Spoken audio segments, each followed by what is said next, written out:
मारून सुटका भटजी पडले घोड्यात.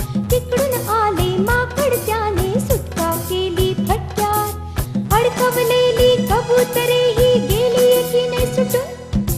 टुन टुन टुन अफलाटून, टुन टुन टुन अफलाटून, टुन टुन टुन अफलाटून, टुन टुन टुन अफलाटून, टुन टुन टुन अफलाटून, टुन टुन टुन अफलाटून, टुन टुन टुन अफलाटून, टुन टुन टुन अफलाटून.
माझी पेन्सिल का घेतली? मी नाही घेतली, तूच घेतली खोटाडी. जा, मला नाही माहिती. आजीलाच नाव सांगतो तुझं.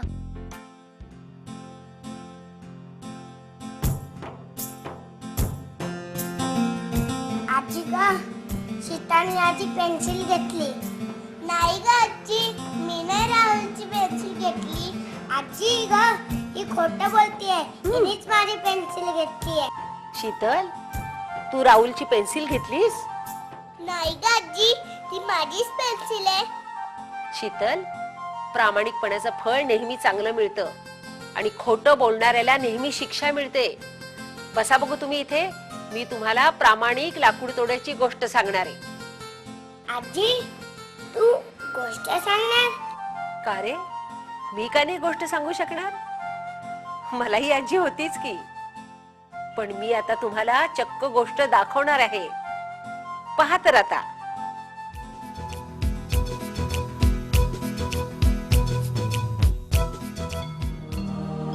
फार फार वर्षांपूर्वीची गोष्ट आहे. एका जंगलाजवळ एक गाव होतं. त्या गावात एक लाकूड तोड्या राहायचा. तो खूप गरीब होता. त्याचं घर म्हणजे एक झोपडीच होती. तो आणि त्याची बायको काय करायचे, जंगलात जायचे, झाडं तोडायचे आणि लाकडं विकायचे.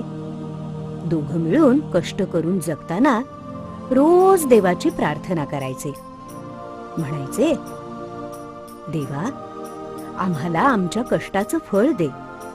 मोह मत्सर यांच्यापासून आम्हाला दूर ठेव. तुझी कृपा आमच्यावर असू दे.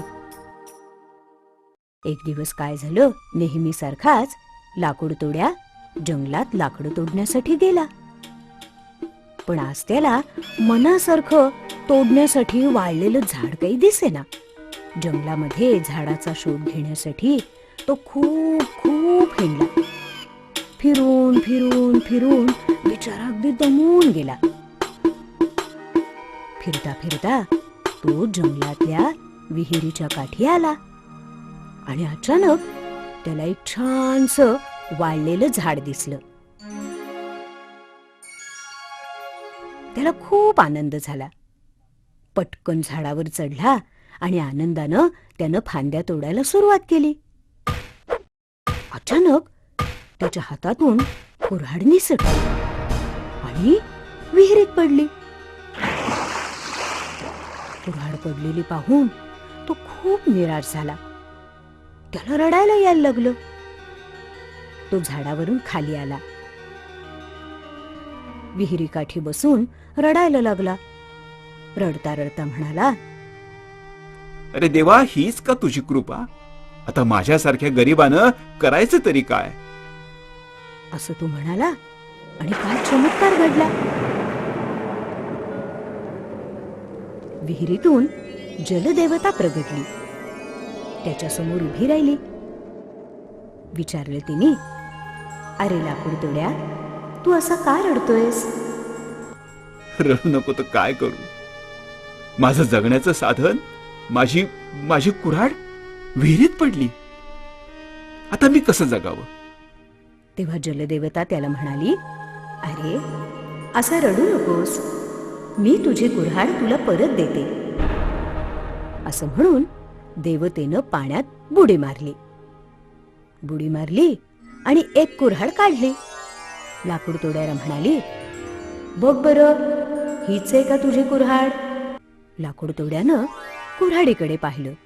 पाहिलं तो काय, संपूर्ण सोन्याची कुऱ्हाड, अगदी सोनेरी, लखलखणारी. तो जलदेवतेला म्हणाला, नाही, ही नाही माझी कुऱ्हाड. मग जलदेवतेनं पुन्हा पाण्यात बुडी मारली आणि पुन्हा एक कुऱ्हाड काढली. लाकूड तोड्याला विचारलं, अरे बाबा, आता तरी आहे का ही तुझी कुऱ्हाड? लाकूड तोड्यानं पाहिलं तो काय, यावेळी कुऱ्हाड होती चांदीची, पांढरी, स्वच्छ, चमचमणारी. लाकूड तोड्या जलदेवतेला म्हणाला, देवी, ही कुऱ्हाड सुद्धा माझी नाही ग. देवतेनं मग पुन्हा पाण्यात बुडी मारली आणि आणखी एक कुऱ्हाड काढली. लाकूड तोड्याला दाखवली. लाकूड तोड्यानं पाहिलं आणि आनंदानं म्हणाला, देवी, देवी, हीच माझी गरिबाची लोखंडी कुऱ्हाड. दे ती मला, म्हणजे मी कष्ट करून माझं आयुष्य आनंदानं जगेन. त्याचं हे बोलणं ऐकून जलदेवता प्रसन्न झाली. म्हणाली, लाकूड तोड्या, देवानच मला तुझी परीक्षा घेण्यासाठी पाठवलं होतं. गरीब असलास तरी तू संस्कारांचा पक्का आहेस, प्रामाणिक आहेस. या खरेपणाचं बक्षीस म्हणून मी तुला सोन्याची आणि चांदीची सुद्धा कुऱ्हाड बक्षीस देते. आता आनंदानं राहा.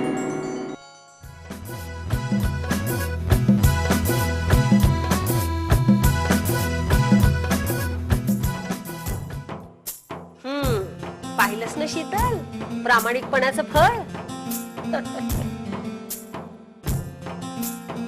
अरे वा, शाबास. आता मी तुम्हा दोघांना प्रामाणिकपणाबद्दल खाऊ देणार आहे.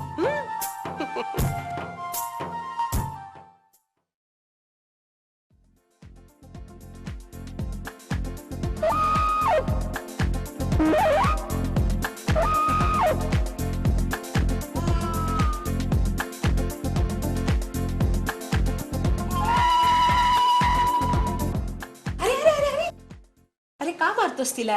हा? हे तुला आणि हे तुला. अरे का मारतोस तिला? ती मला माकड म्हणाली.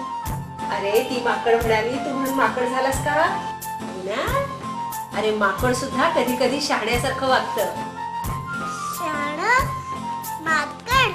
हो, वाघ आणि ब्राह्मण या गोष्टीतलं माकड सुद्धा शहाणं आहे.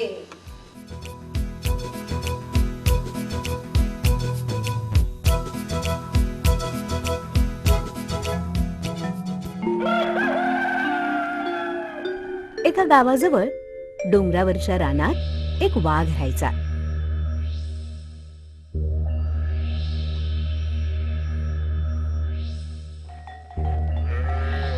त्याला गावात जाऊन कोंबड्या आणि बकऱ्यांची शिकार करायची जणू काही सवयच झाली होती.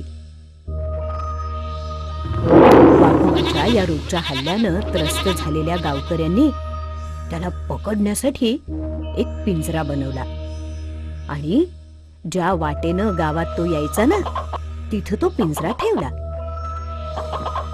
वाघोबा आपला नेहमीसारखा लपत छपत गावाकडे जायला लागला. जंगलातून जात असताना तो अचानक गावकऱ्यांनी ठेवलेल्या पिंजऱ्यात अडकला. जोर जोरात डरकाळ्या फोडायला सुरुवात झाली. पण जंगलातल्या रस्त्यावर तर कोणीच नव्हतं. त्याच गावातले एक ब्राह्मण भटजीबुवा डोंगरापलीकडच्या गावात पूजेसाठी त्या रस्त्यानं निघाले होते.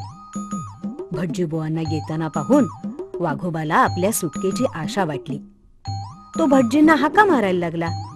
वाघ आपल्याला हाका मारतोय हे पाहून भटजीबुवा चांगलेच घाबरले. भटजीबुवांना घाबरलेला पाहून वाघ अगदी नरमाईनं म्हणाला, अहो भटजी बुवा, असं पळून नका ना जाऊ.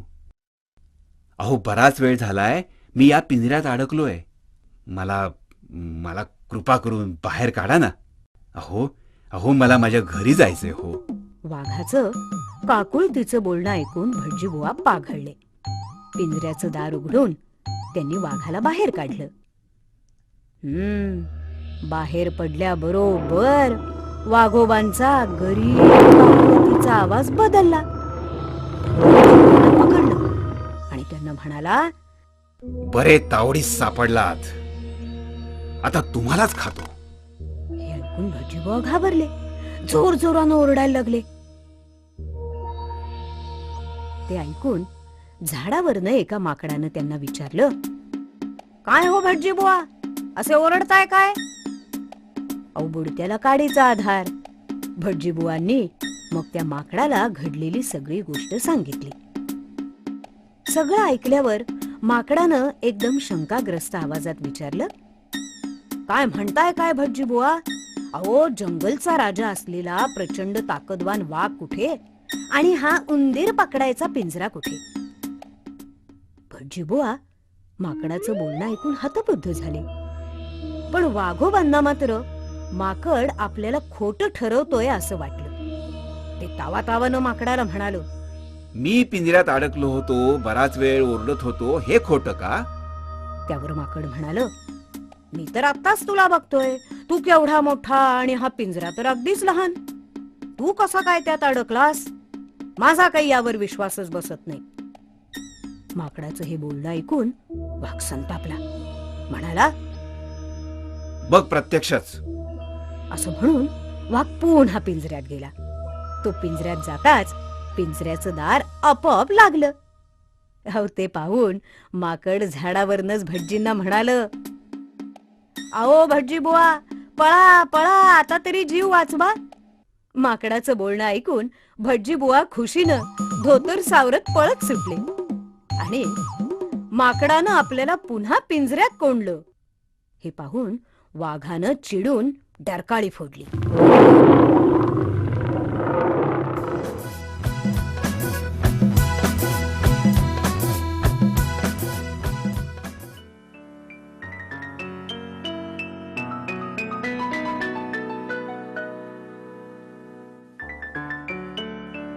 अरे देवा, गॅस संपला वाटतं. आता सिलेंडर बदलायला पाहिजे. मी शक्तिमान आहे, मी एकटाच सिलेंडर आणून देतो. अरे राहुल, एकीचं बळ खूप असतं बरं का.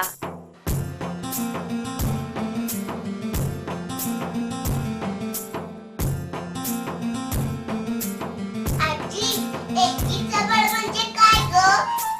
हे पहा, जी गोष्ट एकट्याला अशक्य असते ती सगळ्यांनी मिळून केली की चुटकीसरशी संपून जाते. हा, आता पहा छोट्याशा कबुतरांची गोष्ट.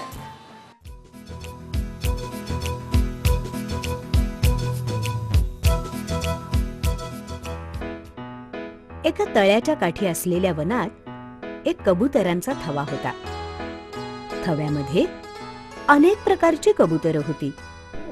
जाणती वयस्कर कबुतरं होती, तशीच तरुण आणि वांड कबुतरं पण होती. लहान लहान नुकतीच उडायला शिकलेली ही कबुतरं होती. या कबुतरांचा थवा दिवसभर अन्नाच्या शोधात भटकत असे. जवळपासची कुरणं, शेत, माळरानं यांच्यावरून उडत उडत ते अन्नाचा शोध घेत आणि सगळी जण मिळून भरपूर चरत. एक दिवस काय झालं, सकाळ झाली आणि साऱ्या कबुतरांनी अन्नाच्या शोधात आकाशात भरारी घेतली. अन्नाच्या शोधात ते उडायला लागले. खूप वेळ झाला पण त्यांच्या दृष्टीला अन्न काही पडेना. अचानक खाली जमिनीवर झाडांची राई दिसली. काही घरं सुद्धा त्यांनी पाहिली. नेता असलेलं कबूतर त्या सगळ्यांना म्हणालं, आपण इथं खाली नको उतरायला. इथं माणसांचा वावर दिसतोय. पण मस्तीखोर तरुण कबुतरांना अचानक खाली धान्य दिसलं. ते नेत्याला म्हणाले, इथंच उतरूया. छान धान्य दिसतंय. छोट्या पिल्लांनीही गिल्ला केला, भूक लागली, भूक लागली. आणि नेत्यानं सगळ्यांना सावध रहा असं म्हणून परवानगी दिली.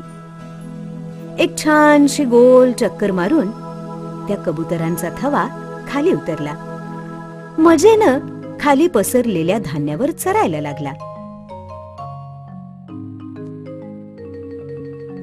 थोडं अन्न पोटात गेल्यावर तरुण कबूतर मस्ती करायला लागली. जोर जोरानं गुटुरगुम गुटुरगुम असा आवाज काढायला लागली. लहान कबूतर एकमेकांच्या अंगावर उड्या मारायला लागली. सगळी जण अशी आनंदात असताना अचानक त्यांना जाणवलं की त्यांना हलताच येत नाहीये. आणि त्यांच्या लक्षात आलं की त्यांचे पाय जाळ्यात अडकलेत. सगळ्या कबुतरांनी सुटण्याची खूप धडपड केली. तेव्हा नेत्यानं त्यांना शांत केलं. तो म्हणाला, हे पहा, हे जाळं पसरणारा फासे पारधी इकडंच येतोय.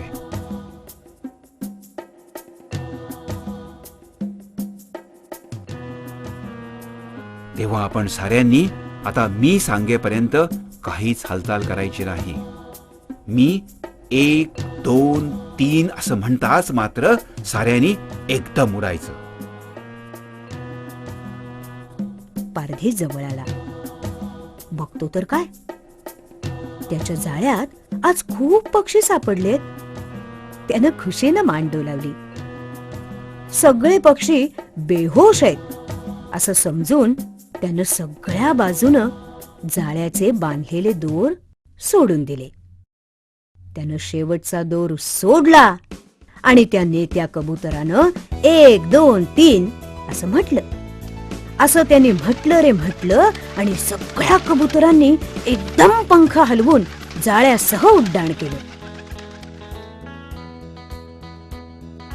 बेहोश पक्षी एकदम जाळ्यासह उडलेले पाहून पारधी म्हणाला, अरे रे, पक्षी तर उडालेच, पण माझं जाळही गेलं.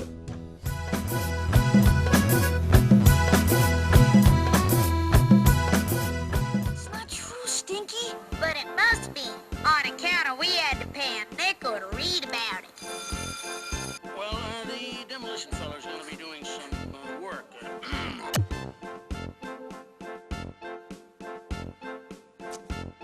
मध्येच कुठेतरी लाईट गेली वाटतं. आता काय करायचं?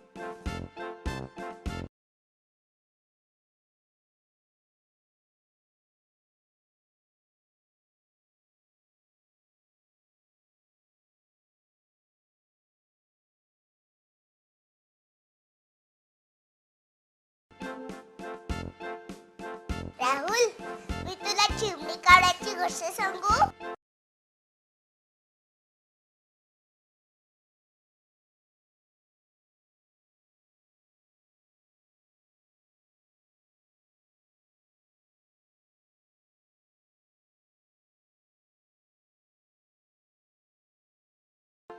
पण आजीला छान गोष्ट सांगता येते.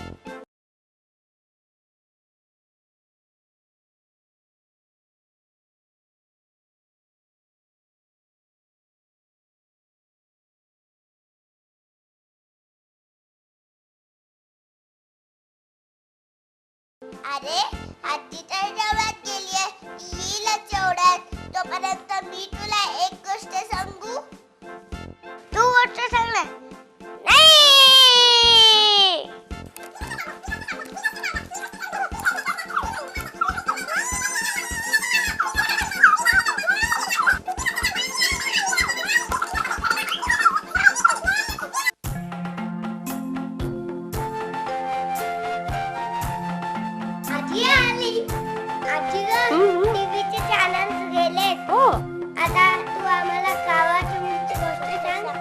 अरे अरे मला घरात तर येऊ द्या.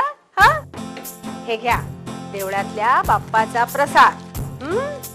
हा तुला, हा तुला. आणि आता मी तुम्हा दोघांना कावळ्याची आणि चिमणीची गोष्ट सांगणार आहे.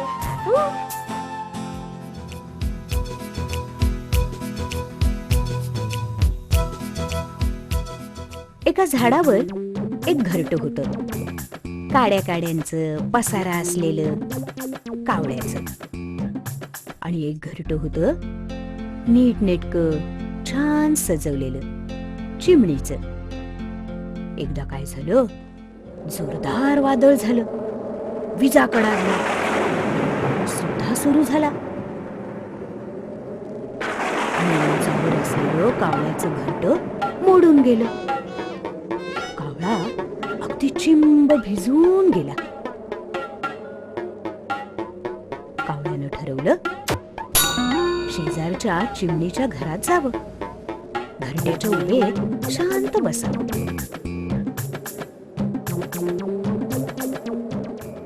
कावळ्यानं चिमणीचं दार ठोठावलं. म्हणाला, जीवताई, जीवताई, दार उघड. चिमणी म्हणाली, कावळे दादा जरा थांबा, मी माझ्या बाळाला न्हाऊ घालते. कावळा थोडा वेळ थांबला. पुन्हा म्हणाला,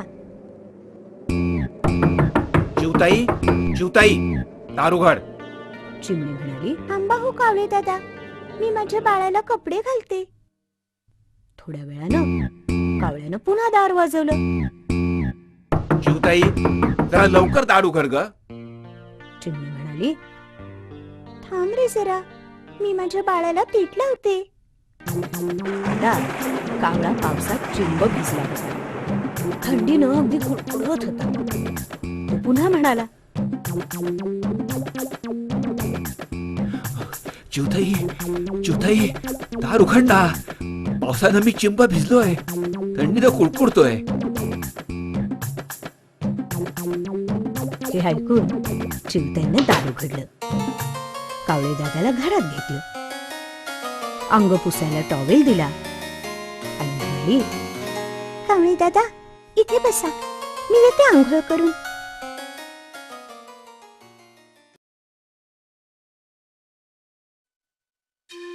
कावळे दादाला स्वयंपाक घरातून खीर तापल्याचा वास यायला लागला.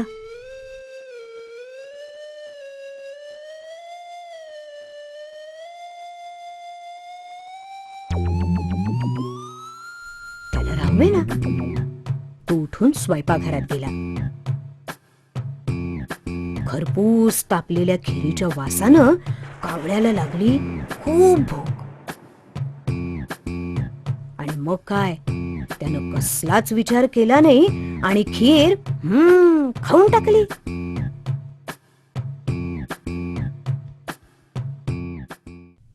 आंघोळीहून आलेल्या चिवताईनं पाहिलं, तो बाळाला भरवायची खीर कावळे दादांनी संपवलेली की.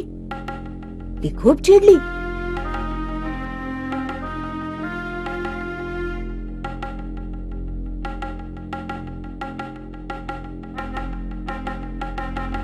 चुलीतलं पेटतं लाकूड घेऊन तिनं कावळ्याला फेकून मारलं. कावळ्याच्या शेपटीवर पेटतं लाकूड पडून त्याची शेपटी जळाली.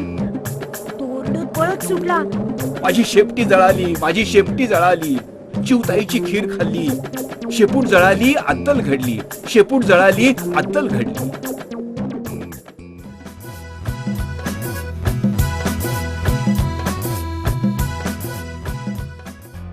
पाहिलीत ना मुलांना, कावळ्याची फजेती.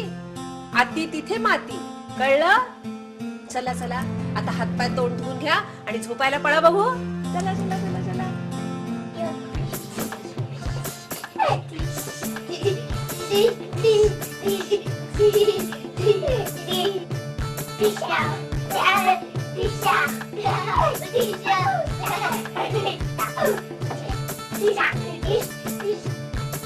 राहुल, बंद कर तुझे मूर्ख माकड साळे आणि मुकाट्याने झोप बघू.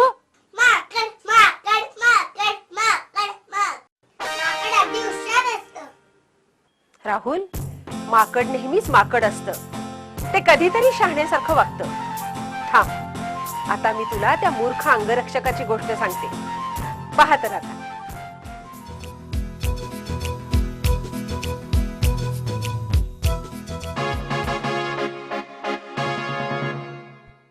एका राजानं एक माकड पाळलं होतं. माकड खूपच हुशार होतं. त्याला जे जे शिकवावं ते सारं ते अगदी चटकन शिकत असे. राजानं त्याला अनेक कला शिकवल्या. धनुष्य चालवणं,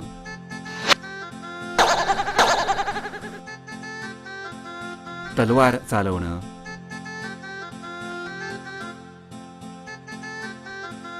राजाची कितीतरी छोटी मोठी कामं ते माकड अगदी तत्परतेनं करत असे. या हुशार माकडाचं आपल्या मालकावर म्हणजेच राजावर खूप प्रेम होतं. राजाचं देखील हे माकड लाडकं होतं.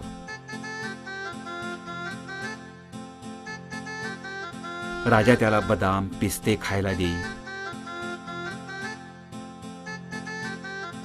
नवीन नवीन पोशाख देई.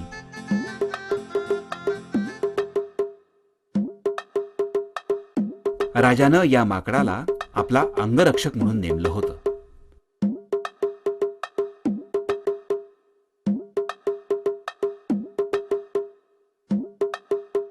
अंगरक्षक म्हणजे काय?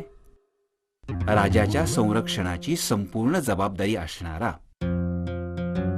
एकदा काय झालं, दुपारी राजा त्याच्या महालामध्ये विश्रांती घेत होता.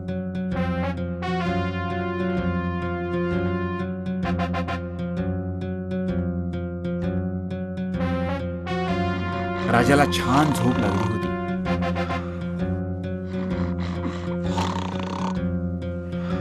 अंगरक्षक माकड तिथं पहारा देत उभं होतं. एवढ्यात एक माशी तिथं आली आणि गू गू असा आवाज करत फिरू लागली. अंगरक्षक माकडाचं माशीकडे लक्ष गेलं.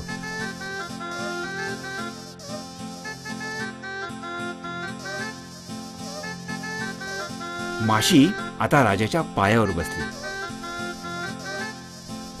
माकडानं हातानं तिला हाकललं. माशी पुन्हा उडून राजाच्या हातावर बसली.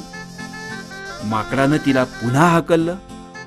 माशी आता राजाच्या कानाशी गुंग गुंग करत फिरू लागली. आता मात्र माकड खूपच चिडलं.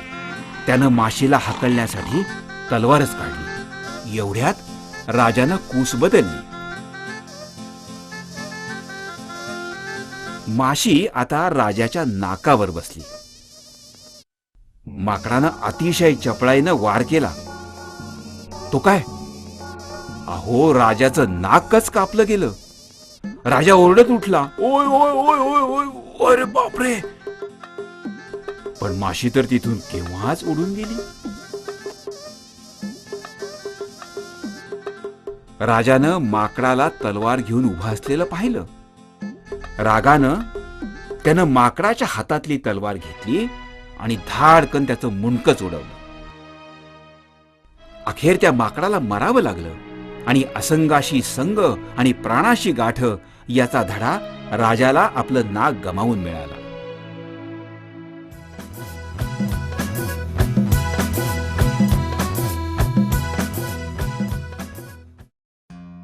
शांत झोप, नाहीतर नाक कापशील. तुम्हाला माकड समजले का काय? माकड नाही, मूर्ख. मग ठीक आहे. शहाणी माझी बाळगी, आता सुखाने झोपा.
लवकरच येत आहे भाग 2.